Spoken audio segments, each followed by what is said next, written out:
All right, so the last couple weeks, Travis preached through Genesis 38. And we talked about it's kind of an interlude chapter here in the middle of the Joseph story. So if you remember a few weeks ago, Genesis 37 ended with Joseph's dreams. Right? Joseph dreamed that he would be raised up above his brothers and that they would bow down to him. He had two dreams that kind of told that same story. And his brothers got mad about that, right? They decided they were going to kill him. So they took him out, they were going to kill him, and then they decided, let's not kill him, we'll just throw him down in this pit. Then they ended up selling him to a group of passersby there, and they took his cloak, they soaked it in blood, they took it back to his father, and they said he had been attacked by a wild animal and eaten. Okay, so that was their plan to get rid of their brother after he said that he saw these dreams. So the last 2 weeks after that, the story took a bit of a detour. We saw some of what was going on with Judah, Joseph's brother. Um, Now, obviously, this part of Genesis isn't in chronological order. The Judah story from the previous chapter took place over the course of multiple years. And if we hadn't hurried him along, Travis's preaching may have also taken place over the course of multiple years on that story. Uh, but Judah probably wasn't being transported by the Ishmaelites for multiple years. That was probably pretty quick when he arrived in Egypt. And as Travis alluded to the past couple weeks, there's a reason that that story is put directly before this one. So let's go ahead, we'll read this week's passage, and then we'll dive in. We're going to be reading all of Genesis 39 this morning. Starts off with, now Joseph had been brought down to Egypt, and Potiphar, an officer of Pharaoh, the captain of the guard, an Egyptian, had bought him from the Ishmaelites who had brought him down there. The Lord was with Joseph, and he became a successful man, and he was in the house of his Egyptian master. His master saw that the Lord was with him, and that the Lord caused all that he did to succeed in his hands. So Joseph found favor in his sight and attended him, and he made him overseer of his house, and put him in charge of all that he had. From the time that he made him overseer in his house and over all that he had, the Lord blessed the Egyptian's house for Joseph's sake. The blessing of the Lord was on all that he had, in house and field. So he left all that he had in Joseph's charge, and because of him he had no concern about anything but the food he ate. Now Joseph was handsome in form and appearance. And after a time his master's wife cast her eyes on Joseph and said, lie with me. But he refused and said to his master's wife, behold, because of me my master has no concern about anything in the house, and he has put everything that he has in my charge. He is not greater in this house than I am, nor has he kept back anything from me except you, because you are his wife. How then can I do this great wickedness and sin against God? And as she spoke to Joseph day after day, he would not listen to her to lie beside her, or to be with her. But one day when he went into the house to do his work, and none of the men of the house were there in the house, she caught him by his garment, saying, lie with me. But he left his garment in her hand, and fled, and got out of the house. And as soon as she saw that he had left his garment in her hand, and had fled out of the house, she called to the men of her household, and said to them, see, he has brought among us a Hebrew to laugh at us. He came in to me to lie with me, and I cried out with a loud voice. And as soon as he heard that I lifted up my voice and cried out, he left his garment beside me, and fled, and got out of the house. Then she laid up his garment by her until his master came home. And she told him the same story, saying, the Hebrew servant whom you have brought among us came in to me to laugh at me. But as soon as I lifted up my voice and cried, he left his garment beside me and fled out of the house. As soon as his master heard the words that his wife spoke to him, this is the way your servant treated me, his anger was kindled. And Joseph's master took him and put him into the prison, the place where the king's prisoners were confined, and he was there in prison. But the Lord was with Joseph, and showed him steadfast love, and gave him favor in the sight of the keeper of the prison. And the keeper of the prison put Joseph in charge of all the prisoners who were in the prison. Whatever was done there, he was the one who did it. The keeper of the prison paid no attention to anything that was in Joseph's charge, because the Lord was with him, and whatever he did, the Lord made it succeed. And may God add a blessing to the reading of his word this morning. So, today's narrative starts with Joseph being taken down into Egypt and Potiphar buying him from the Ishmaelites. Now, we know who the Ishmaelites were. They were the people of Ishmael, Joseph's grandfather's brother. These are the people who bought Joseph out of the pit. It was his extended family. They took him on to Egypt so that he could be sold off. And the one we see here in verse 1 that purchased him was Potiphar. So he's described here as an officer of the Pharaoh. He is the captain of the guard, which more literally translates to the chief butcher. So he is the chief butcher of the Pharaoh. Potiphar is a very important and very wealthy man. So, verse 2, we see a phrase that should look familiar to us. The Lord was with Joseph, and he became a successful man. So, if you think back around Genesis 32, this same phrase was used when talking about Jacob while he was working for Laban. And we can see a lot of parallels here between these two things. When scripture says that the Lord was with Joseph, what is being said is that the Lord is keeping his covenant with Joseph.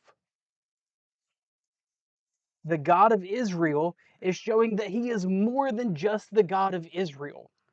He is providing for and blessing the members of the covenant even into pagan nations. We see that Potiphar knew that the Lord was with Joseph. He understood that the Lord was with Joseph, and he put Joseph in charge of everything that he had because of that. He knew that it would do well under Joseph's command. The scripture even goes as far as to say that he trusted Joseph so much that the only thing Potiphar had to worry about was the food that he ate. So imagine having somebody you trust that much, someone that you think that highly of. Right? Here's my money, here's my house, here's my people. I trust that you will make it all prosper and that dinner will be on the table this evening. That is the faith that Potiphar had in Joseph. And it was warranted, right? The passage says that the Lord blessed the Egyptian's house for Joseph's sake. And this goes all the way back to Genesis 12. So it's a theme we've talked about a couple times. Genesis 12 here, starting in verse 1, says, Now the Lord said to Abram, Go from your country and your kindred and your father's house to the land that I will show you. I will make of you a great nation, and I will bless you and make your name great, so that you will be a blessing. I will bless those who bless you, and him who dishonors you I will curse. And this last line here, in you all the families of the earth shall be blessed.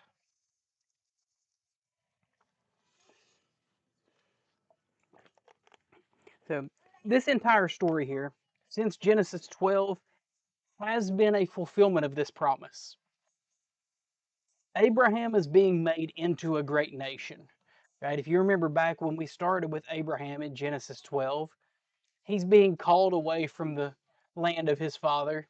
He's being called out, and it's just Abraham and his barren wife, right? And they're going out into the desert to become a great nation. Now, we're going to see later on that Abraham could not be made into a great nation without Joseph being sold into slavery in Egypt.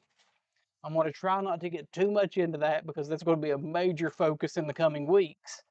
But Abraham could not be made into a great nation, and Israel could not survive as a nation without Joseph being sold into slavery and being taken into Egypt.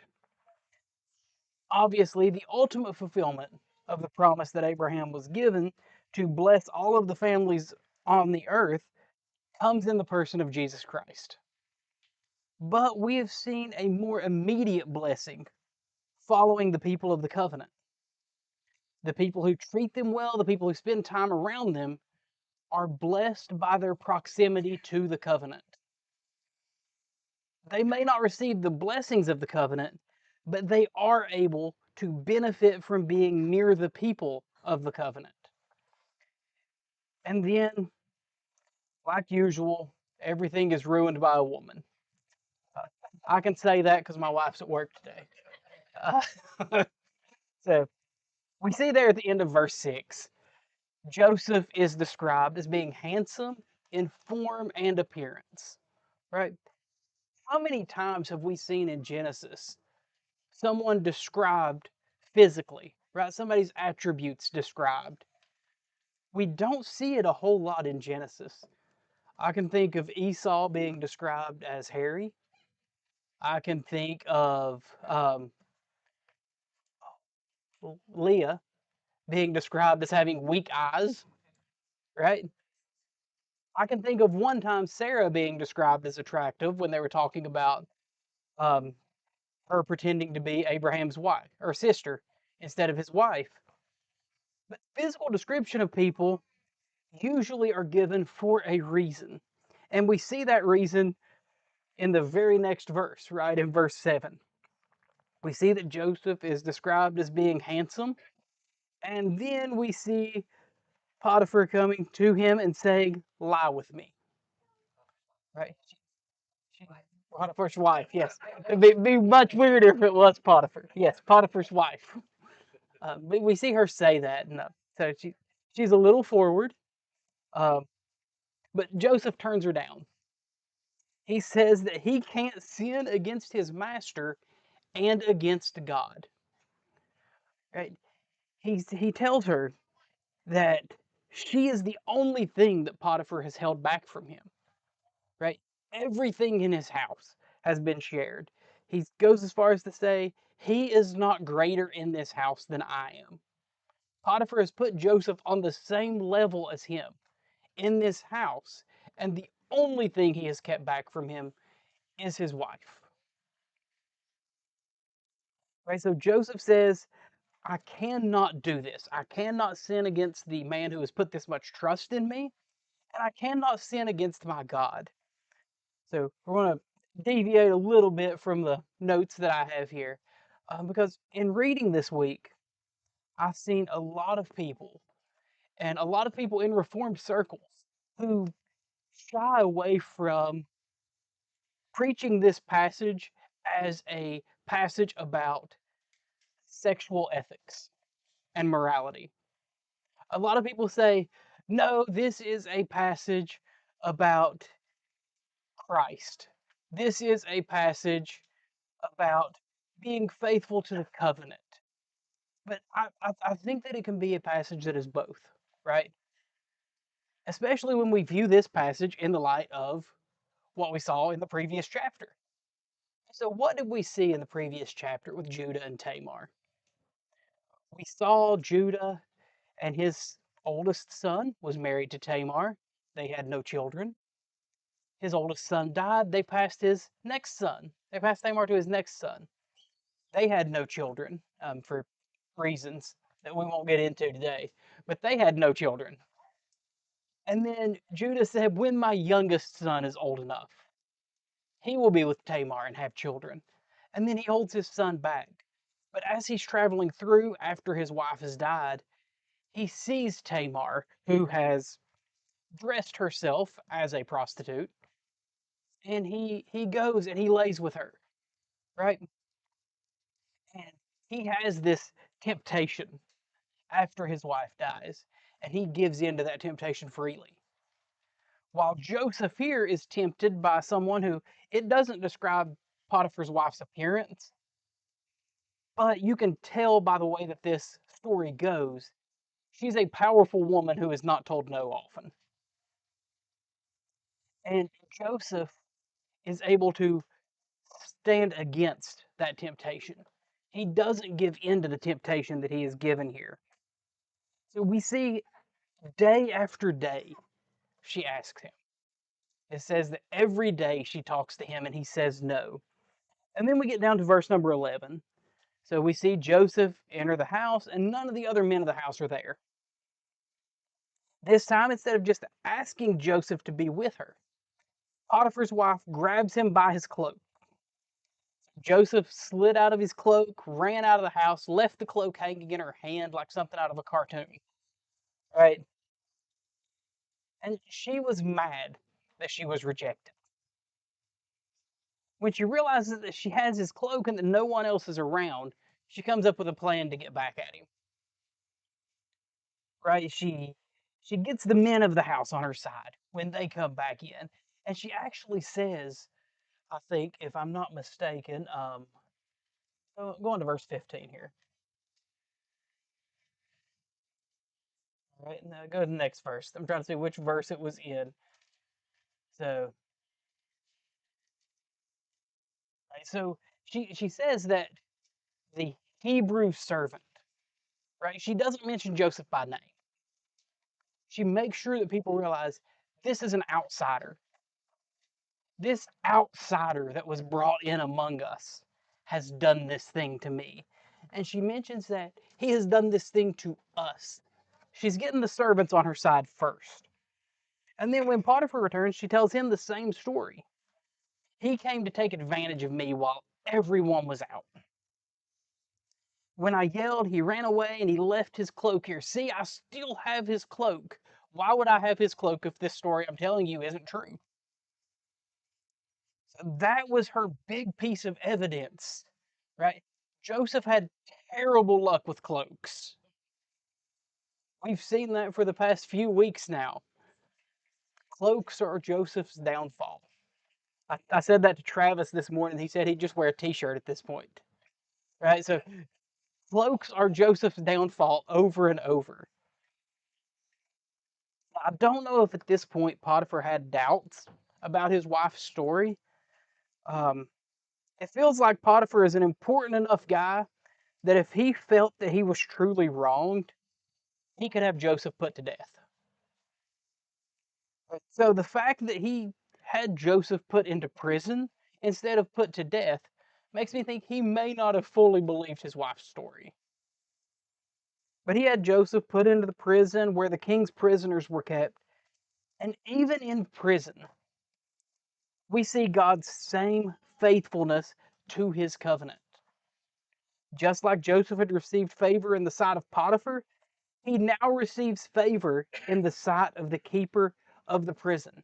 And just like in Potiphar's house, Joseph was given command over a little bit, and it grew. Then he was given command over more, and it grew. And finally, just like in Potiphar's house, the keeper of the prison paid no attention to anything that was in Joseph's charge because the Lord was with him, and whatever he did, the Lord made it succeed. So, through this story, as we're going to see in the coming weeks, God is positioning Joseph where he needs to be to save the lives of many people. He allowed Joseph to be sold into Egypt so that he would be where the food is that will later save his family. He allowed him to be put into prison so he would come into contact with the people who are later going to connect him with Pharaoh. This is an example of the phrase that Joseph will use later in Genesis chapter 50. What you meant for evil, God used for good. So to touch quickly on some of the parallels that we've talked about a little between Judah and this week, we both see them being tempted by a woman that they should not sleep with. They both end up leaving their cloak with the woman. But that's where the differences start. Judah offers himself to Tamar, and she accepts, while Potiphar's wife throws herself at Joseph and he refuses. After, when Judah finds out that Tamar is pregnant, what's his reaction? He wants to have her put to death. But Joseph takes the blame for something that he did not do, and he goes to prison. The biggest thing, though, in my opinion, is that we saw last week, right? What did Judah leave with Tamar? He left his cord, his signet, and his staff. What did that represent? Those things signified Judah's headship. They signified the covenant that he was part of. He willingly laid the covenant to the side for temporary pleasure. Joseph, on the other hand, even in prison, still had God with him. He still had the promises of the covenant. He still received the blessing of the covenant. Joseph, when presented with the same temptation as Judah, chose faithfulness to God over temporary satisfaction. So, this week, the big theme of this passage, I think, is God's providence, right? It's God's sovereignty. That God is going to work things out to put people in a position that He needs them in. And sometimes that's hard to see. Sometimes it's hard to see how is this working out for God's good. Joseph's thrown in a pit by his brothers. His fancy cloak is stolen. It's soaked in blood. His father is told that he's dead. He's sold into slavery in a foreign land. How is that God's covenant promises being fulfilled? How is that God's will being worked out on earth? Joseph is taken from the house where he is trusted and where he is highly regarded. There are lies told about him. He is thrown into prison where he is among the king's prisoners. How is that God's will being worked out? Joseph's there in that prison. He, we'll see in a couple weeks, he interprets dreams for a couple of prisoners. And it actually says in next week's passage, he interprets a dream for the cupbearer, and the cupbearer forgot. Joseph says, the cupbearer says, "How can I thank you?" And Joseph says, go tell the Pharaoh about me." And he says, "Sure." And then he walks out the door and forgets. How is that working things for the will of God? If you read Genesis the first time through, you're not going to view Joseph as somebody that God's being faithful to at this point. You're not going to view Joseph as somebody that God is blessing at this point. But when you get to Genesis 50, when you get to the passage that you see all of these things are being done so that Israel can be saved, when you get to the end of Genesis, you see that all of these things are being done. Joseph is being treated this way. Joseph is being put in this place so that Israel could live. Right? We're going to get into that story later, but just to briefly touch on what we're going to be seeing, there's a great drought in the land. There's a great famine. And there is no food for Israel to eat. The only way to get food is for Israel, for the people. Right? Israel, remember, Israel's not a nation yet. Israel is a people. There are the 11 tribes at this point that are the children of Israel. The only way for them to eat is to go to Egypt and to ask for food because there are storehouses of food in Egypt. Now, they're going to get there. They're going to ask for food. And what do you think the chances are that the Egyptians are going to say, "Yeah, these Israelites down here, we'll give them food"? What do you think the chances are of that? The chances are not really high unless the person in charge of giving out the food is one of those Israelites. The chances are not real high of Israel surviving unless one of their own is in charge of the food later on. So when that comes to us, right? When we think about the situations that we've been in, uh, maybe difficult situations, maybe times that it's like, how is this that I'm going through advancing God's will? We've had those situations here at the church. How is that advancing God's will? Right? And sometimes the situations that we're in is because we're dumb. I will freely admit that.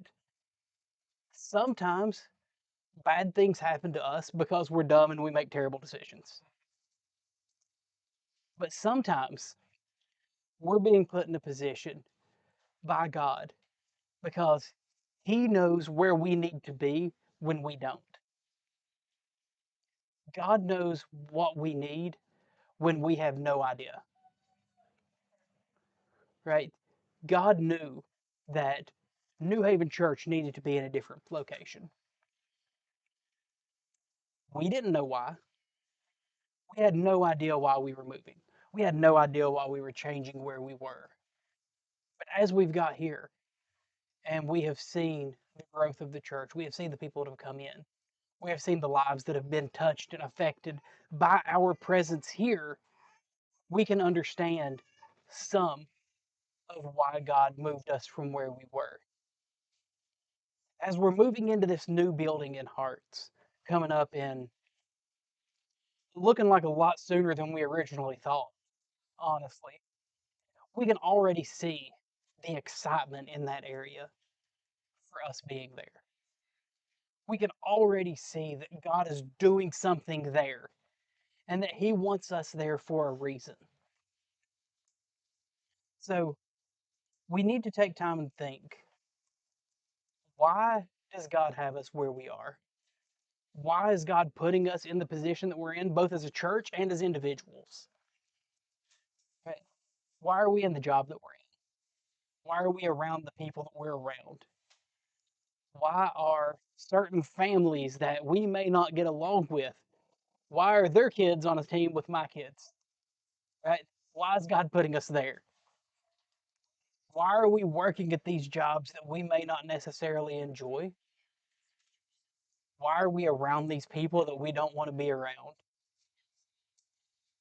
And God is, we have to remember, just like it said in Genesis 12, that through Abraham, all the nations will be blessed. Our presence in a community, our presence in a job, our presence in a town, our presence should be a blessing for the people around us. Our presence here in Holden should be a blessing for Holden. Our presence in Hearts as we move into that new building should be a blessing for the people of Hearts. They should be able to look and say, we are blessed because New Haven Church is among us.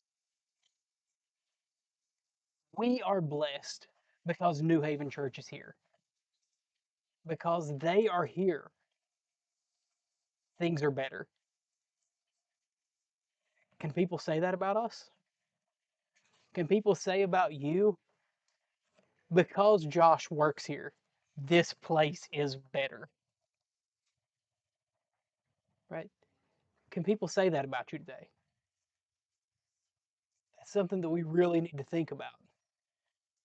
Even when we're in a bad mood, even when we don't want to be there, are things better because we're there? If not, we're doing something. So at this time, we'll go ahead. We'll enter into the Lord's Supper today. So, Josh and Travis, if you all want to come on up, we'll go ahead, we'll pray, and we'll enter into the Lord's Supper.